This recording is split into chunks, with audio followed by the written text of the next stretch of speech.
Selon vos zones d'écoute, l'émission Gabon Politique, initiée par la direction des actualités parlées de Radio Gabon, reçoit ce jour M.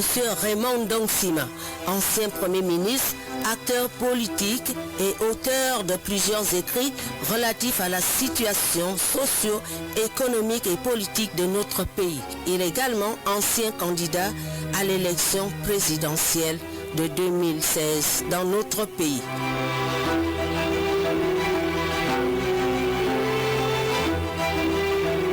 Monsieur le Premier ministre, bonjour. Bonjour. Cette brève présentation vous va? Elle me convient parfaitement, merci. Et comment allez-vous en tant que citoyen et haut cadre à la retraite? Comme citoyen, je suis un peu dans l'embarras avec le tumulte que j'observe un peu partout ici et là. Je crois que ça ne participe pas de la quiétude générale.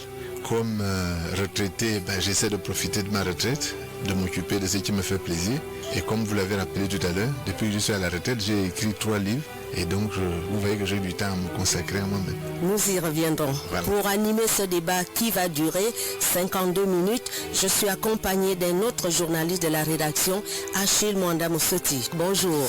Bonjour Claudette. Monsieur le Premier ministre, comme je l'ai fait avec les autres invités, nous rappelons en quelques mots le principe de l'émission. En effet, ce rendez-vous hebdomadaire est un échange vif entre vous, interlocuteurs, et nous, journalistes, marqués par des questions parfois sans tabou, embarrassantes, mais qui s'inscrivent dans la logique du devoir de vérité et d'engagement de notre profession, tel le précisait Albert Londres, journaliste français, je cite, « Notre métier n'est pas de faire plaisir, non plus de faire du tort, il est de porter la plume dans la plaie. » Fait de citation. Voilà, monsieur Raymond Ndongsima, dans quel état d'esprit de liberté va se dérouler cette émission? Un petit commentaire à ce niveau. J'en suis ravi, je suis tout à fait disposé à parler tranquillement, librement. Si vous le rappelez, on parle sans tabou.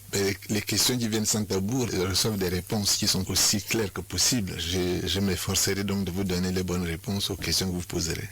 Nous allons commencer par les questions d'actualité. La première question, c'est que notre pays vient de boucler le cycle des examens avec la délibération du deuxième tour du baccalauréat.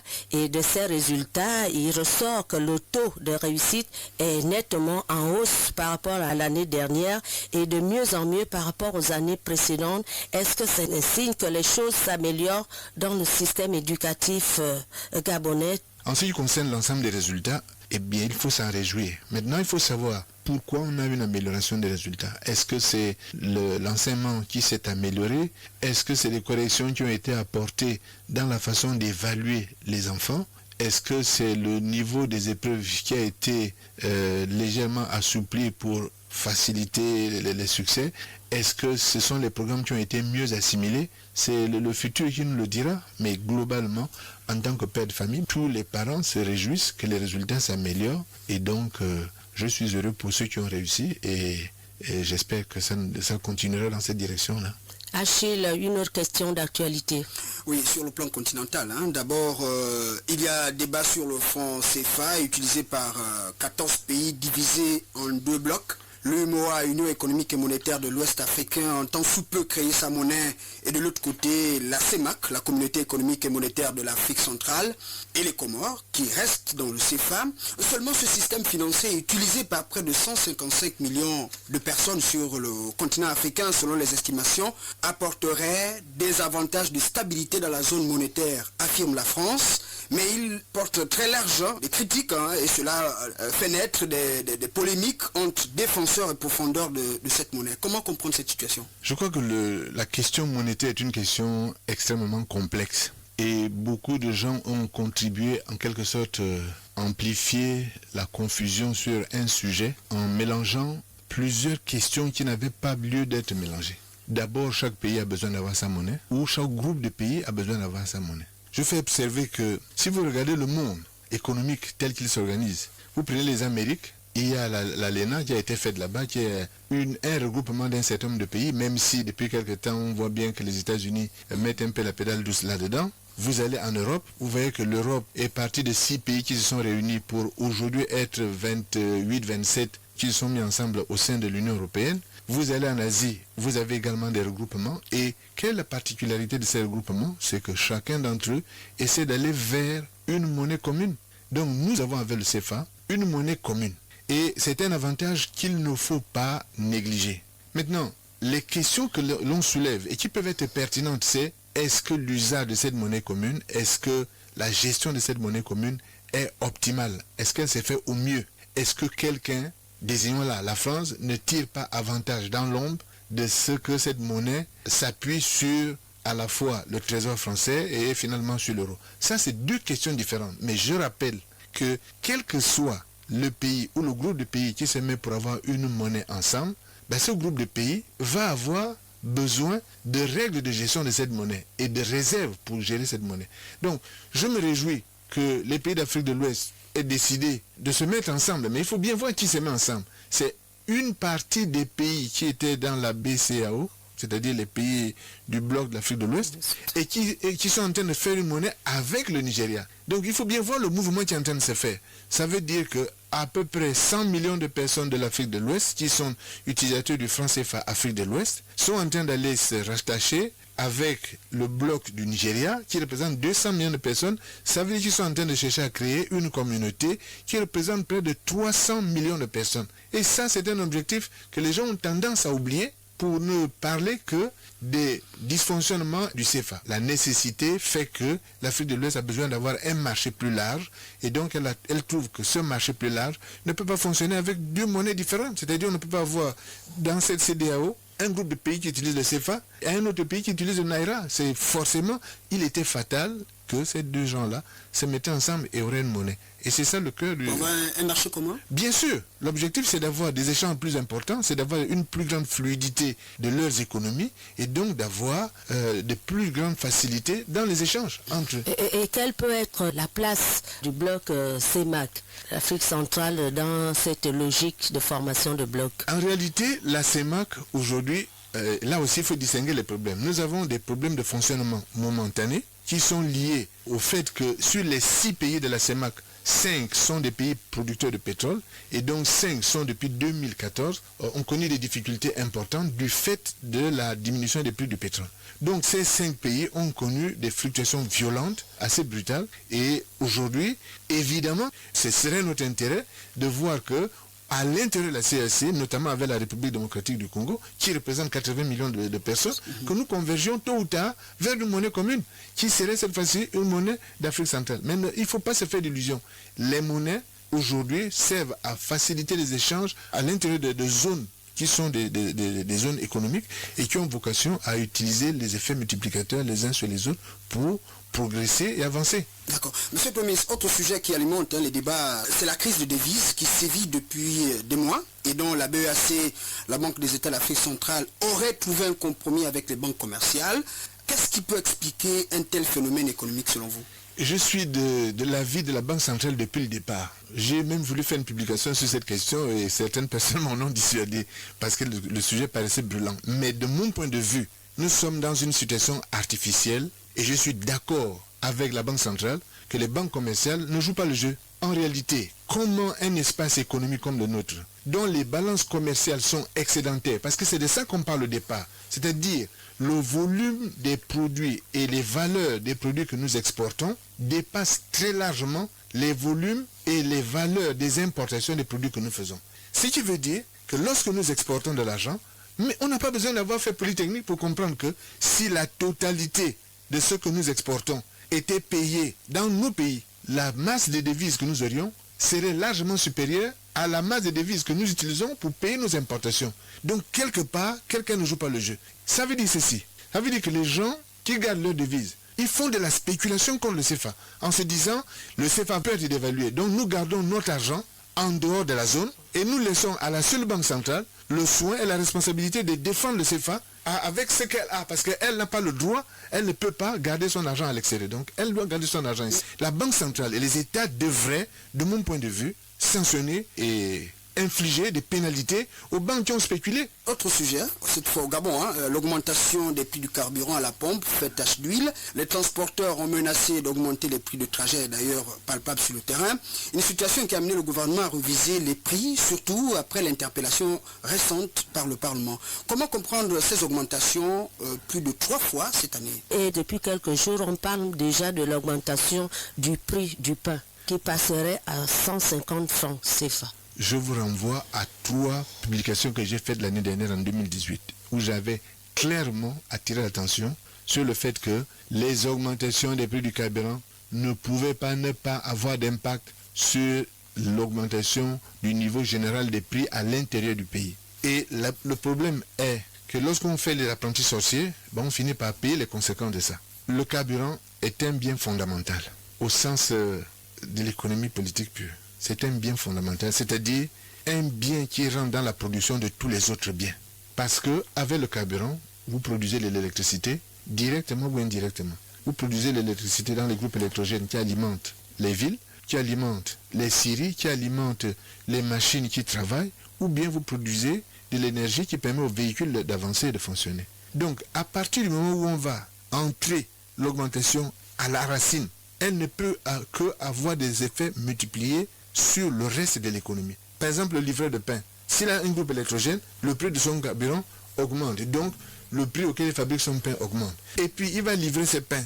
Ça veut dire que le prix auquel il va livrer le pain va augmenter. Bon, mais cette augmentation, vous allez la retrouver à la pharmacie. Parce que si vous avez augmenté le prix de l'énergie, si la pharmacie a un groupe et qu'elle tourne hors du réseau national, la pharmacie va être obligée d'inclure dans le prix de ses médicaments le prix de l'augmentation de son carburant. Et si elle n'a pas de prix là-dedans, mais qu'elle utilise l'électricité de la SCG, regardez vous-même, vous avez vu que la SCG, depuis longtemps, procède à des augmentations des prix sans les annoncer. Vous regardez bien les prix, regardez le prix du kilowatt, régulièrement la SCG augmente des prix sans que personne ne s'en rende compte. Donc, fatalement, si vous utilisez l'énergie de la SCG, mais que la SCG a enregistré une augmentation des prix de son carburant, elle n'a pas d'autre choix, en plus de tous les problèmes qu'elle a, que d'augmenter le prix de l'électricité qu'elle vend. Et la question est, est-ce que l'augmentation des prix du carburant qu'on a faite est raisonnable? Je réponds non. Elle est déraisonnable, et je le dis depuis longtemps. Monsieur le Premier ministre, est-ce qu'il y avait une autre option, puisque le problème n'est pas national, il est sous-régional, continental, international? Non. Certaines personnes ont publié il n'y a pas très longtemps les prix de carburant à la pompe dans différents pays de la sous-région. Par exemple, le Gabon, la Guinée équatoriale, etc. Vous avez vu que les prix étaient différents. D'où viennent les différences? Premièrement, quand vous prenez le prix du carburant chez nous, le prix du carburant inclut des choses qui n'ont rien à voir avec le carburant lui-même. Le texte qui a été pris inclut des éléments qui n'ont rien à voir avec le strict prix du carburant. Par exemple, l'État lui-même s'ajoute de l'argent en incluant des éléments de TVA à différentes échelles de la... Si vous voulez, dans le prix que nous payons, il y a plus ou moins 20% de TVA. Et ces 20% ne sont pas obtenus en une fois. On prend un prix de base, on ajoute sur le prix de base, on ajoute par exemple des taxes, je ne sais pas sur quoi, et on met la TVA dessus. On a un prix qui est ajouté, puis on va ajouter les prix de péréquation et on ajoute la TVA. Si vous faites la décomposition du prix du carburant, vous allez voir que à l'intérieur du prix du carburant à l'heure actuelle, l'État a entre 20 et 22 voire 23% de TVA dedans. De deux, les éléments de référence que l'État prend pour faire ce calcul ne sont pas vrais. Monsieur le Premier ministre, vous le savez lorsque vous étiez en fonction, que l'État s'ajoute parfois des taxes de cette nature? Ce que je savais depuis que lorsque j'étais en fonction, mais le système de calcul des prix du carburant a changé il y a 2-3 ans. Le système a changé. Parce jusqu'à il y a 2-3 ans, l'État faisait de la subvention sur les prix du carburant. Et il y a 2-3 ans, l'État a décidé qu'il ne faisait plus de subvention. Je ne suis pas contre le fait que l'État arrête de subventionner les prix, etc. Mais jusqu'à il y a 2-3 ans, le système des prix incluait, par exemple, la vignette automobile, qui était d'ailleurs injuste. Mais la vignette automobile, si vous regardez les prix en Guinée équatoriale, le prix de la vignette n'est pas dans le prix du carburant. C'est calculé ailleurs. Mais nous, on compare des choses qui ne sont pas comparables. Est-ce que c'est conventionnel, ce type de calcul? C'est pas une question conventionnelle, c'est une décision de l'État gabonais de mettre ça dans son calcul, c'est tout. D'accord. Monsieur le Premier ministre, le gel de recrutement dans la fonction publique est une décision de règle de bonne gouvernance qui cite Madeleine Baird, le ministre en charge de la fonction publique. Ramon Nosima, vous ne semblez pas partager cette approche en tant qu'économiste. Alors, vous avez d'ailleurs affirmé au cours d'une conférence de presse que cette décision gouvernementale n'est pas la plus appropriée à la situation du Gabon. qu'est-ce qu'on peut comprendre? J'ai beaucoup de sympathie pour Mme Baer, je la connais depuis longtemps, mais sur cette question, je suis désolé, le gouvernement a fait totalement fausse route et il continue à faire fausse route. Pourquoi? Premièrement, le marché du travail gabonais est un petit marché. Et on voit bien que le principal employeur qu'il y avait au niveau du marché, c'était l'État. Lorsqu'on arrête d'embaucher au niveau de l'État, vers quoi envoie-t-on tous les jeunes qui arrivent sur le marché du travail? On les envoie directement au chômage. Donc, il y a une question de solidarité nationale dans la gestion de l'emploi. Ce n'est pas seulement une question économique stricte, c'est aussi une question de solidarité. Encore que, sur le plan économique, ce que je dis est très simple. Normalement, la durée de travail des individus dépend de plusieurs facteurs. Et elle dépend notamment de l'espérance de vie des gens. Si vous allez en France, l'espérance de vie des hommes est de l'ordre de 79-80 ans. Celle des femmes est de 84-85 ans. Bon, les femmes vivent plus longtemps que nous. Vous voyez, elles ont un avantage. Mais voilà. Prenons en moyenne une espérance de vie de 80 ans. Et je rappelle que l'âge moyen de départ à la retraite est de l'ordre de 62 ans. Admettons même que ça soit 65 ans. Vous voyez, ça veut dire que lorsque les gens arrêtent de travailler en France, en prenant les valeurs les plus élevées pour ce qui est de l'âge de départ à la retraite et les plus basses en ce qui concerne l'espérance de vie, et je prends une durée de 65 ans alors qu'on sait que la durée de travail c'est 60-62 ans, eh bien si on prend même 65 ans, ça veut dire que lorsque quelqu'un arrête de travailler en Europe, en France notamment, il espère encore vivre en moyenne 15 ans. Mais nous au Gabon, regardons les choses en face. Parce que les gens font des débats, ils affirment des choses et ils ne veulent pas s'asseoir pour confronter les arguments. Il faut confronter les arguments. D'ailleurs, c'est ça la politique. C'est la confrontation des arguments, pas les insultes les uns vis-à-vis des autres. Si l'espérance de vie au Gabon est de 60... Allez, j'ai lu le dernier chiffre. Tiens, on dit maintenant que c'est 66 ans. Admettons-le. Si vous mettez la retraite à 65 ans, ça veut dire que les gens espèrent vivre jusqu'à 66 ans en moyenne et ils vont à la retraite en moyenne à 65 ans. Ça veut dire qu'ils vivent un an. Mais si l'âge de la retraite reste comme c'est aujourd'hui à 60 ans, même en gardant l'âge de la retraite à 60 ans, ça veut dire que les gens espèrent vivre en moyenne 6 ans après avoir fini de travailler, après ils meurent, et à quel moment profitent-ils de la vie? Que proposez-vous Ma position est très simple depuis le début. Oui. Je considère qu'il faut baisser l'âge de départ à la retraite. Vous la fixez à quel âge? Pour moi, ça doit revenir autour de 55, peut-être 57 ans.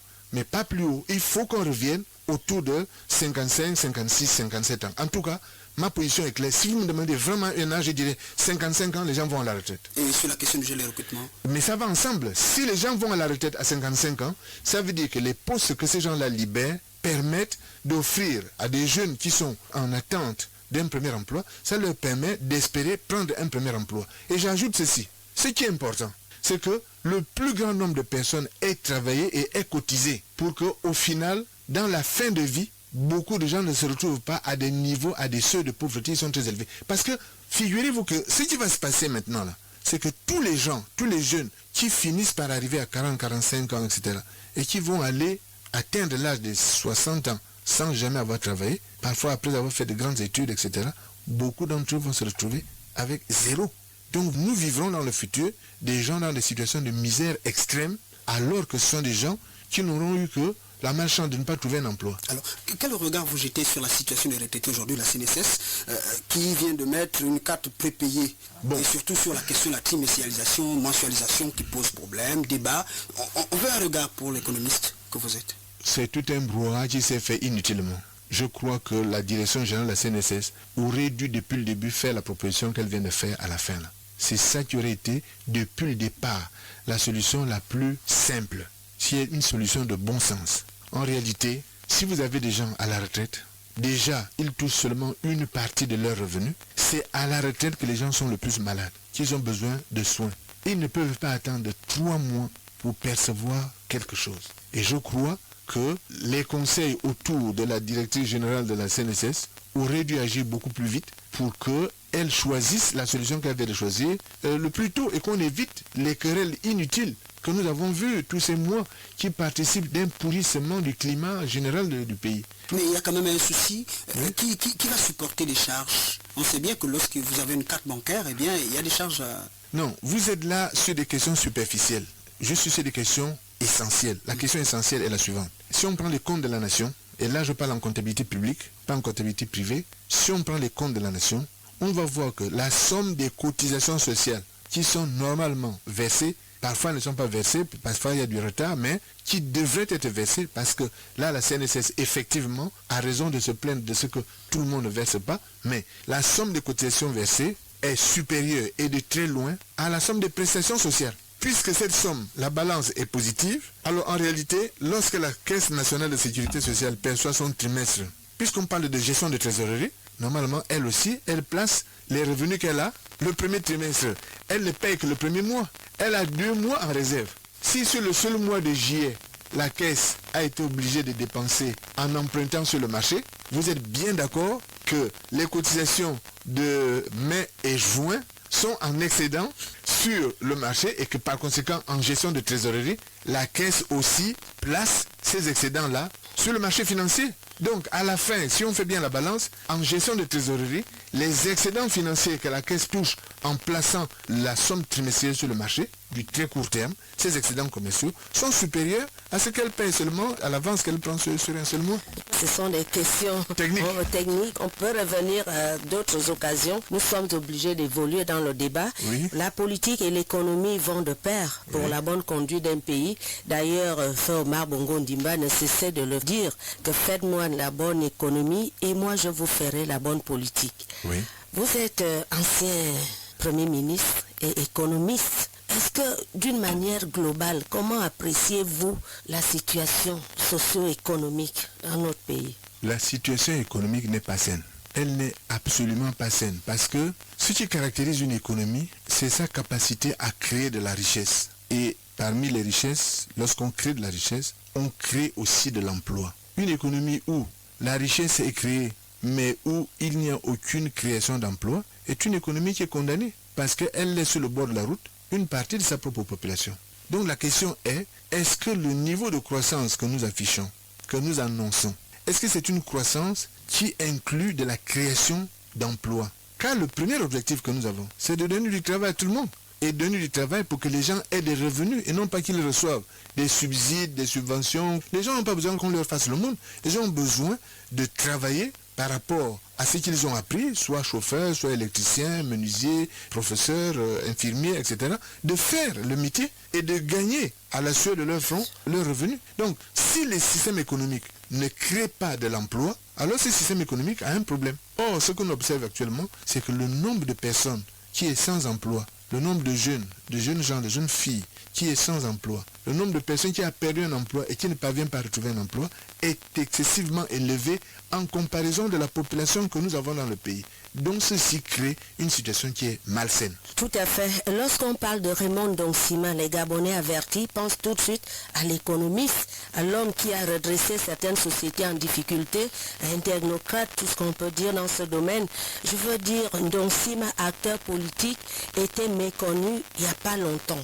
Comment êtes-vous arrivé en politique? Est-ce que le fait d'être au gouvernement a un lien avec cette conversion? Bon, vous me posez là une excellente question. Je crois qu'il faudrait aller poser la question à M. Ali Bongo, de lui demander pourquoi il m'a rentré dans son gouvernement en 2009. Comme je l'ai toujours dit, je n'ai pas participé à la campagne de 2009 et je me suis retrouvé un matin ministre. Bon, et j'avais le choix entre je ne viens pas parce que je ne suis pas d'accord avec ceci, cela, ou bien je retrouve un manche et je descends dans la fosse et puis je viens travailler. Et c'est ce que j'ai fait, avec le risque qu'on réussisse ou bien qu'on échoue, mais qui ne risque rien à rien.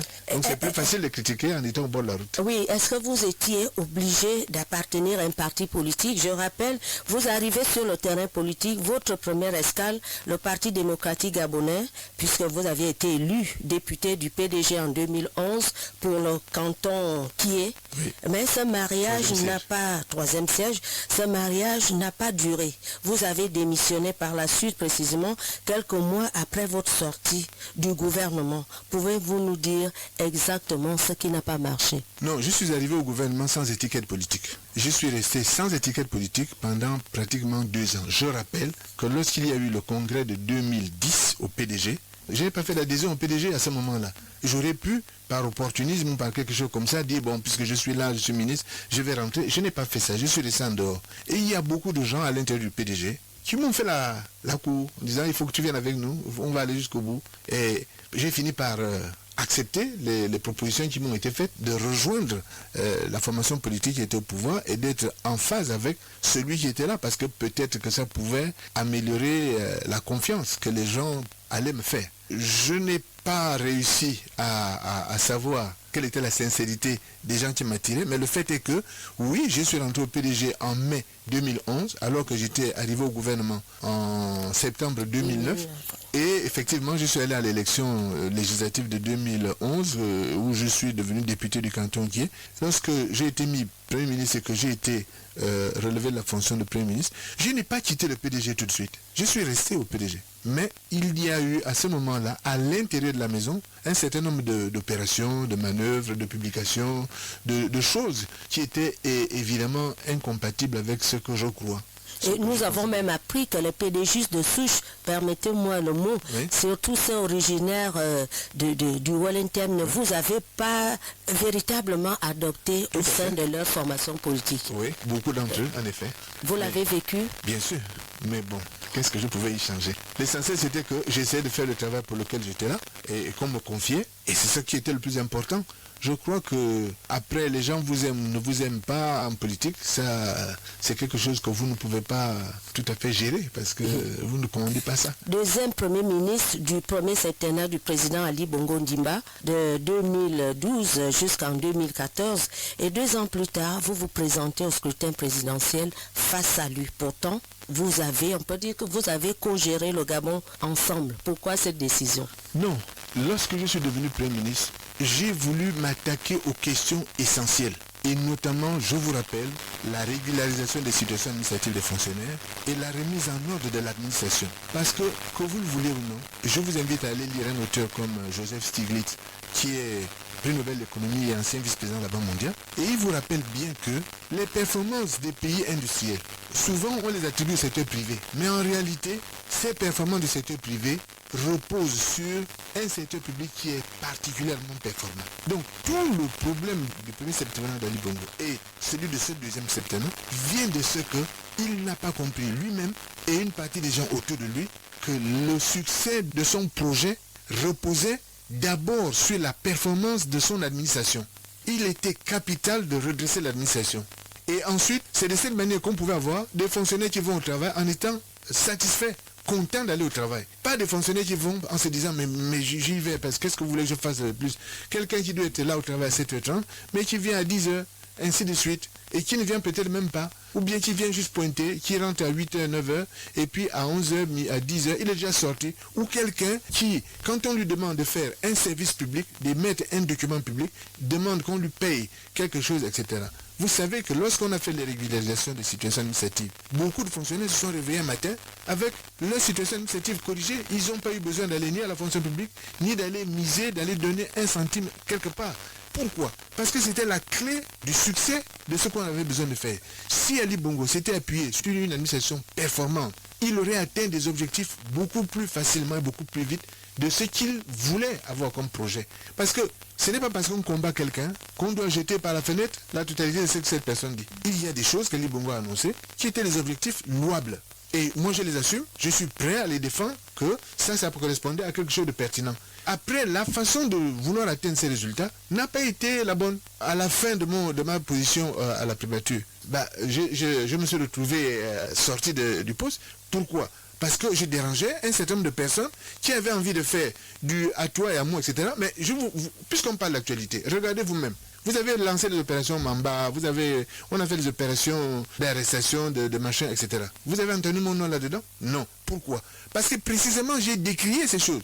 On fait les marchés sans appel d'offres. Est-ce que vous ne vous rappelez pas que j'ai dénoncé à plusieurs reprises les marchés que l'on passait sans appel d'offres en disant que ce n'est pas compatible avec le fonctionnement performant d'une administration. Et on se retrouve maintenant avec des milliards et des milliards qu'on cherche, qui ont disparu enfumés dans la nature. Pourquoi? Parce que les gens ont pu se permettre de faire ça, soi-disant ils étaient des amis. Mais je le rappelle, un président n'a pas d'amis. Il est le président de tout le monde. Et quand il prête serment en disant je jure d'être juste envers tous. Or, on fait toujours des petits arrangements avec ses amis. Mais est-ce que vous détenez quelques dossiers compromettants qui peuvent aider le ministère de lutte contre la corruption qui vient d'être Non.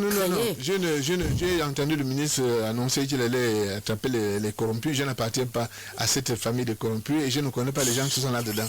Donc, je ne me mêle pas de leurs affaires. Mais ce que je dis, c'est que moi, j'étais dans une logique d'amélioration des performances de l'administration. Parce que c'est en améliorant les performances de l'administration que les résultats soient au rendez-vous. En dehors de ça, c'est impossible. Or, ce qu'on a fait, c'est qu'on a mis de plus en plus en place des gens sur la base du favoritisme. On crée des agences, et ces agences-là, et vous savez que j'étais contre, pas tout à fait, mais j'étais pas tout à fait favorable aux agences. Même si je considère que les agences sont des bras armés des ministères, il faut que la logique d'agence marche lorsque on sépare clairement les missions de conception qui sont dévolues au ministère des missions d'exécution qui sont aux agences. Parce que moi, je suis un homme de conviction. Et quand je ne suis pas d'accord, je dis je ne suis pas d'accord. Et on peut dire que vous aviez eu raison plus tôt puisque le tir vient d'être rectifié. Les agences n'existent plus. Bon, certaines. Non, c'est ça l'agence.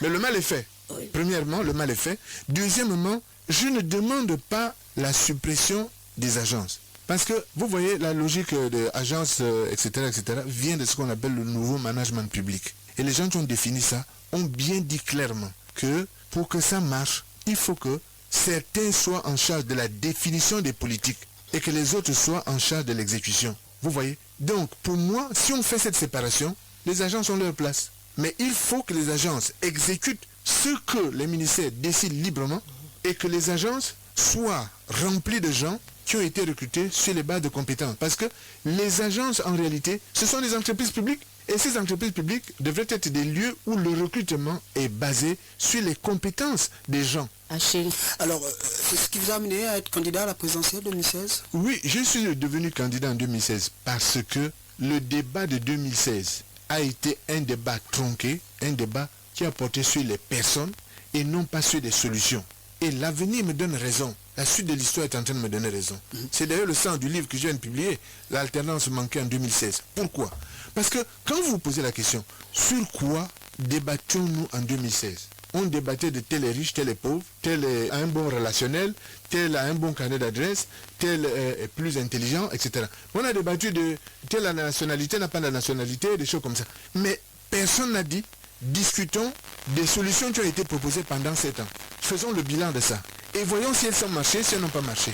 Et si elles n'ont pas marché, on dirait aux gens qui les ont appliquées, vous n'êtes pas qualifiés pour continuer, vos solutions sont mauvaises. Et si elles ont marché, les gens là doivent dire, vous voyez bien que nous avons de bonnes solutions, on va les continuer. Donc je suis venu au débat de 2016 pour essayer d'orienter le débat vers les solutions et non pas vers les personnes.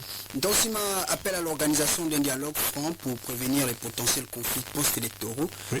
Comment vous est venue l'idée? Vous savez, ce n'est pas seulement aujourd'hui que j'ai commencé à dire ça.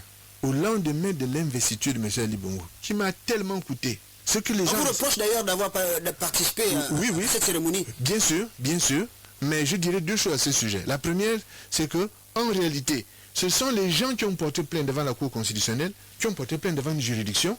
C'est eux qui ont reconnu la Cour constitutionnelle. C'est pas moi. Je vous signale que moi, je n'ai pas fait de recours post-électoral. J'ai refusé d'y aller. Donc ce sont les gens qui ont porté plainte que la Cour constitutionnelle aurait dû poursuivre pour outrage à magistrat parce qu'ils ne sont pas venus écouter la sentence d'une décision que eux-mêmes ils ont demandé. Moi je ne suis allé que écouter. Ça c'est un. De 2, ce que je rappelle, c'est que j'ai immédiatement saisi le président de la République et à plusieurs reprises pour lui dire vous avez gagné dans des conditions troubles. Les écrits sont là. Je ne les ai pas publiés, c'est pas. Mais je vous dis simplement, je le lui ai dit par écrit, vous avez gagné dans des conditions qui ne sont pas bonnes. Ce n'est pas sain pour le pays. Il faut organiser un débat ouvert. Et ce débat ouvert, c'est un débat où toutes les personnes qui ont participé à l'élection doivent pouvoir s'exprimer, y compris les positions les plus opposées. Une dernière question sur ce volet. Alors, vous avez adressé une lettre à la conférence épiscopale et au clergé gabonais en février dernier. Oui.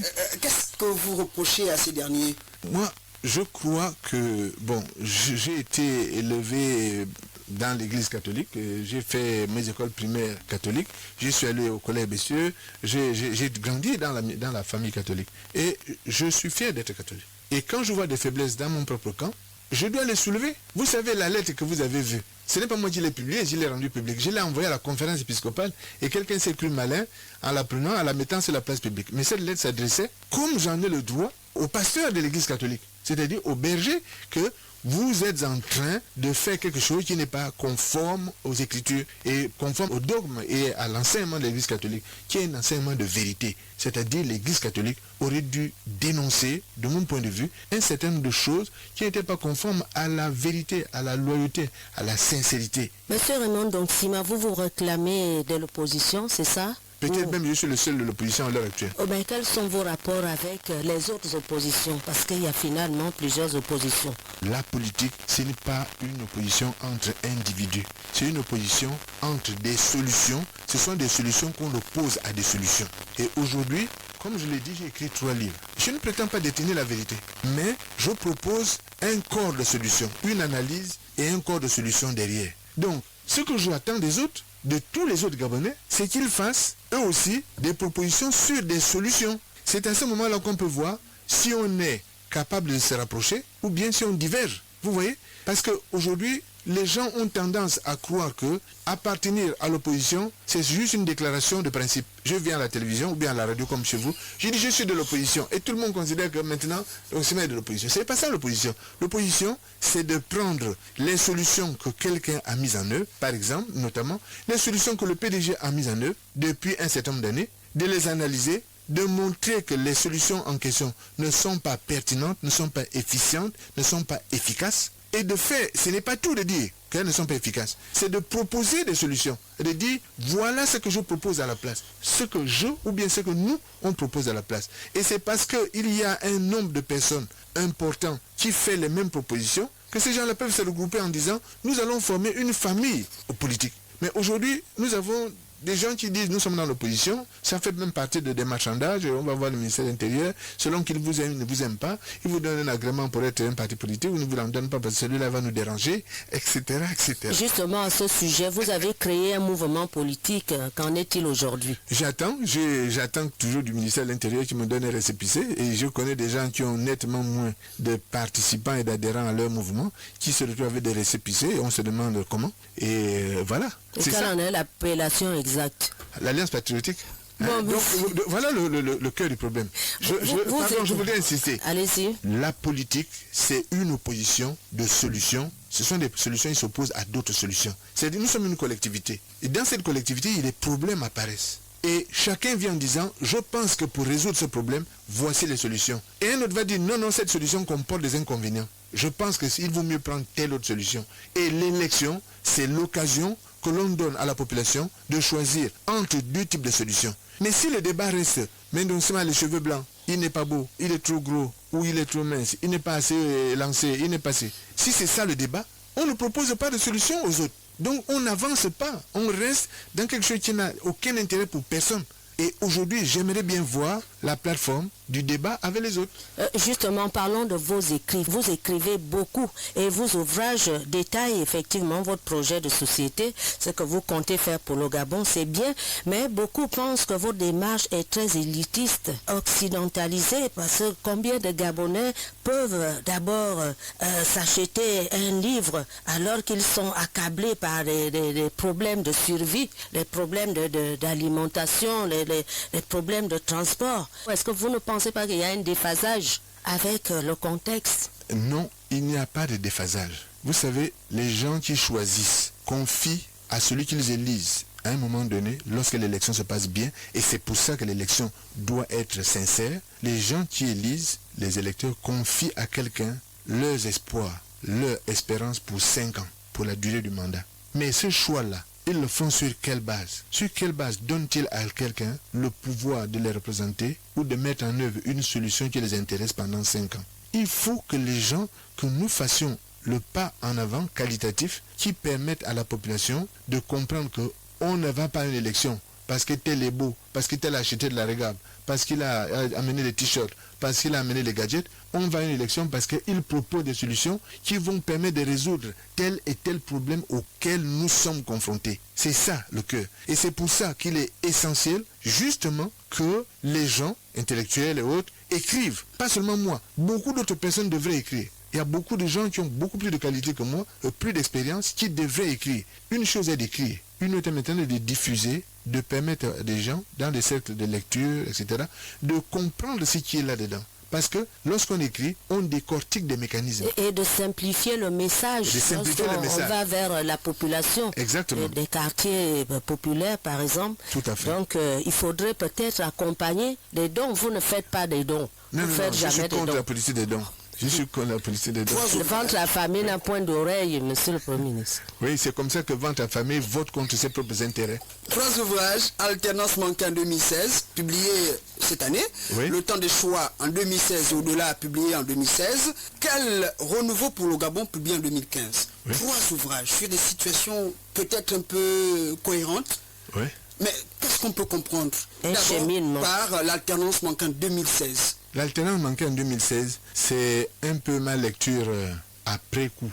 3 ans plus tard, il est bon parce que nous avons eu le rapport de l'Union européenne qui a dit des choses, etc. C'est bien. Mais quel est notre propre regard sur ça? Il y en a qui manifestent à gauche, à droite, etc., etc. Mais quel est le regard résumé, synthétique que nous avons sur ce qui s'est passé? Comment on en est arrivé là? On en est arrivé là à cause des duplicités et des complicités dans l'opposition. Avec la complicité pleine et entière, constante, permanente, j'insiste, d'un certain nombre de personnes qui avaient acheté le statut d'opposant. Ça va du début à la fin. Quand vous avez une élection, la loi électorale, article 12 de la loi 796, article 12 bis, à l'occasion d'une élection présidentielle, il y a une assemblée plénière dans laquelle sont membres les candidats présentés par les partis politiques, les candidats indépendants et les ministères techniques. Je vous pose la question, en juin 2016, qui représentait les candidats indépendants à l'Assemblée plénière de la Sénat? Personne. Qui représentait l'opposition? Des gens dont les partis n'ont finalement pas présenté de candidat à l'élection.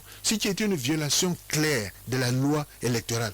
La loi électorale est sans ambiguïté. On ne peut avoir que des représentants des partis politiques qui ont présenté un candidat à l'élection. Le temps de choix en 2016 et au-delà. Oui. Le temps de choix en 2016, c'était à la veille de l'élection. Il fallait répondre à 2 questions. Parce que, comme la plupart des gens, je m'étais déplacé. Je suis allé en Europe, je suis allé à beaucoup d'endroits et j'ai été surpris des questions des interlocuteurs que j'ai eus dans le patronat français, dans les hommes politiques, en Belgique, ailleurs, etc. Les gens posaient la question, mais où voulez-vous aller? On ne voit pas clair dans ce que vous faites. Si vous lisez le temps des choix, il est clairement décomposé en 2 parties. 1. Où en est-on? 2. Que faut-il faire? Les 2 titres sont clairement donnés. Une page entière, c'est. Et où en est-on? C'était de rappeler aux gens ce qu'était la structure de l'économie gabonaise. Qu'il ne fallait pas se lancer dans des promesses, à tout vent, on va faire comme ça, on va faire comme ça. L'économie gabonaise avait ses propres mécanismes.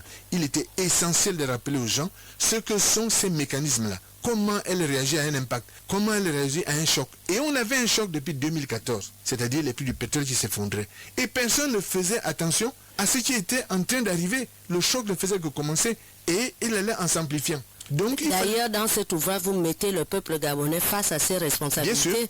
J'ai une phrase que j'ai tirée de ce livre. Notre avenir n'est pas en aucune façon coulé dans le marbre, oui, ni inscrit à l'avance dans le ciel. Oui. Il sera ce que nous aurons décidé d'en faire. Tout à fait. C'est ce que je disais. Or, quand on refuse de faire les efforts, quand on refuse de faire les réformes, quand on refuse de restructurer l'administration, quand on refuse de regarder les budgets, de les ajuster, c'est un peu la question, je ne vais pas revenir dessus, de ce que les gens qui disent aujourd'hui, oui, mais il faut dévaluer le franc CFA parce qu'on a des déficits budgétaires. Vous allez dévaluer depuis quand la théorie économique dit-elle que la dévaluation est adaptée à une réponse au déficit budgétaire? Ça n'a jamais été le cas. C'est une erreur. Donc, la question du temps de choix, c'était de dire, voici l'état de l'économie gabonaise. Voici ce qui nous pend au nez. Nous devons faire des choix. Et ces choix, ce sont d'abord des réformes. Avant qu'on arrive à la fin de cette édition, on voudrait savoir votre agenda pour 2023. 2023? Oui. Mais 2023, c'est encore si loin. Pour l'instant, je regarde comment ceux qui gèrent sont en train de développer leur agenda, leur calendrier. Je les regarde. Je regarde aussi comment les autres Gabonais qui sont engagés en politique s'organisent. Et peut-être qu'ensuite, je verrai ce qui va être là. Pour l'instant, ce que je me prépare à faire, c'est d'essayer de diffuser un peu mieux, de faire mieux connaître les idées que j'ai développées dans les livres. Le premier ouvrage, quel renouveau pour le Gabon? Oui. On profite de cette occasion parce qu'on a constaté que vous communiquez moins sur vos ouvrages. C'est pas que je communique moins, c'est la première fois qu'un organe public gabonais m'invite et me parle de ces livres-là. J'ai été sur les chaînes de télévision à TV5 Monde, j'ai été à Africa 24, j'ai été à RFI, etc., etc. Mais jamais au Gabon, on ne me pose des questions sur mes ouvrages. Ok, quel renouveau pour le Gabon? Quel renouveau pour le Gabon?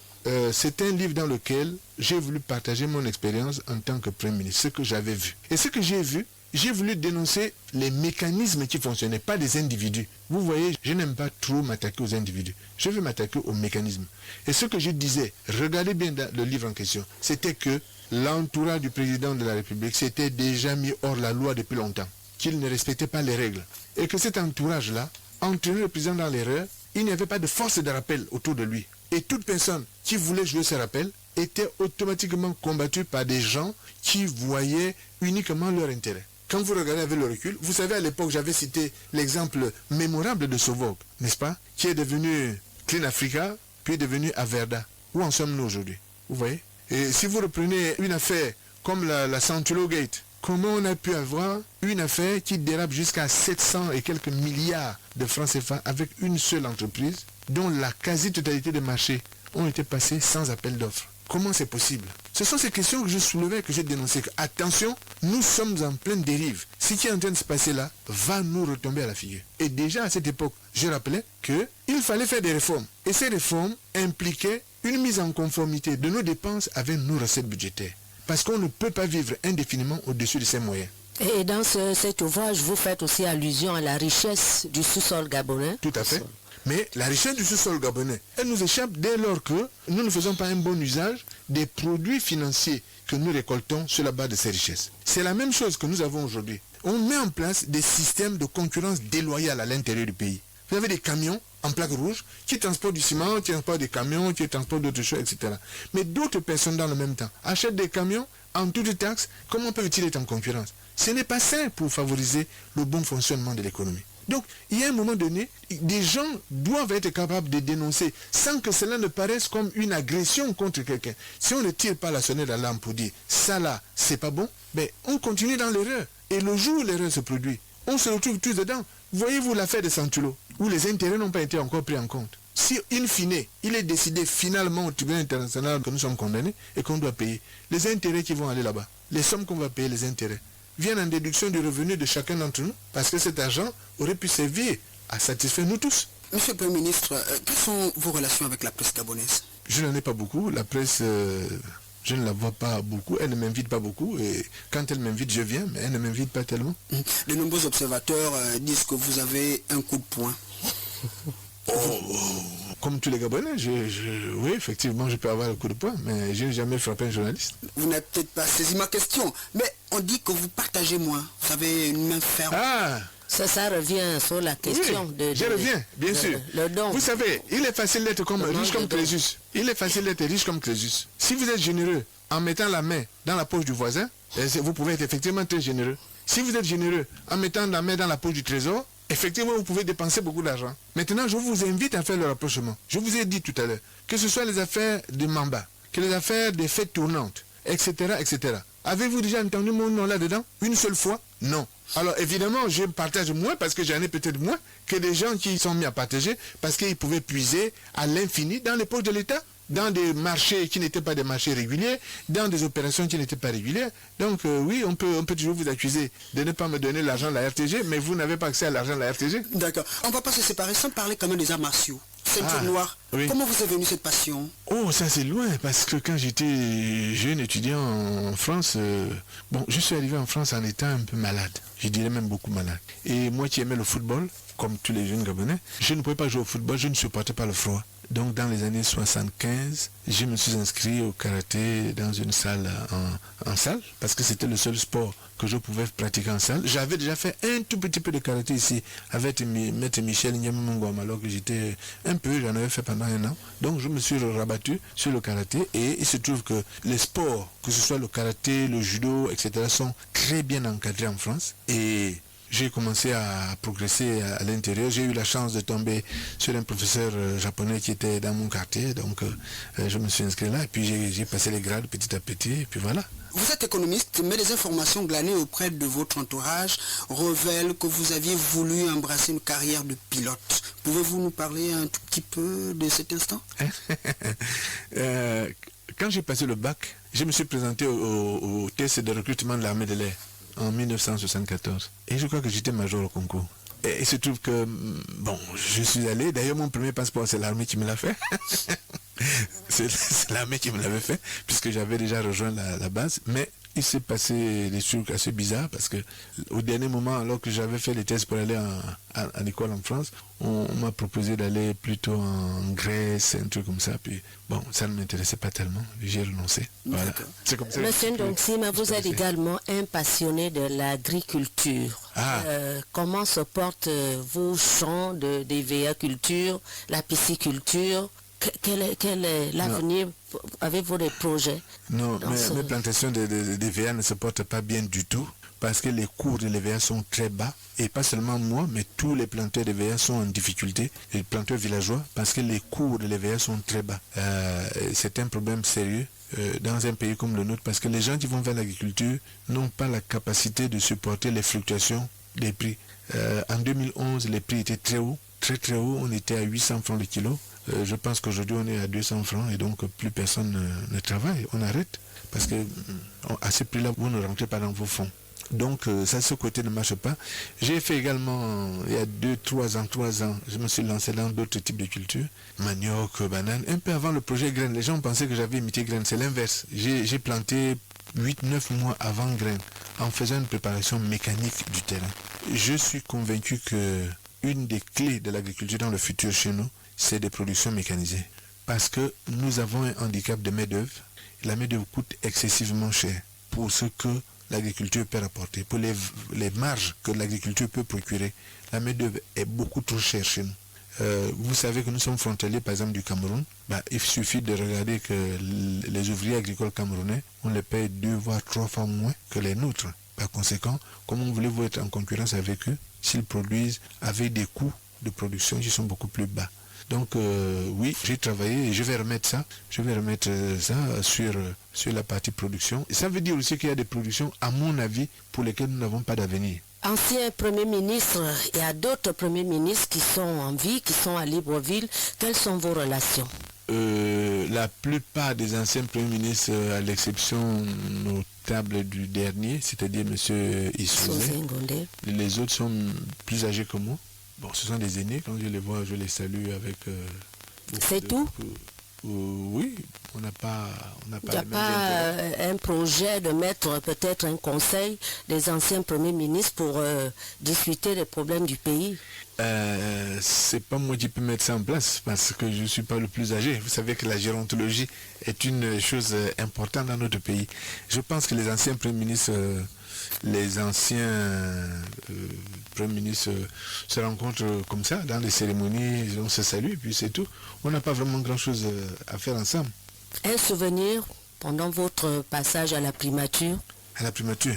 Un souvenir qui va raviver des plaies. Vous voyez, quand j'étais Premier ministre, on m'a reproché de négocier trop. On trouvait que j'étais un peu trop enclin à négocier et non pas à sévir.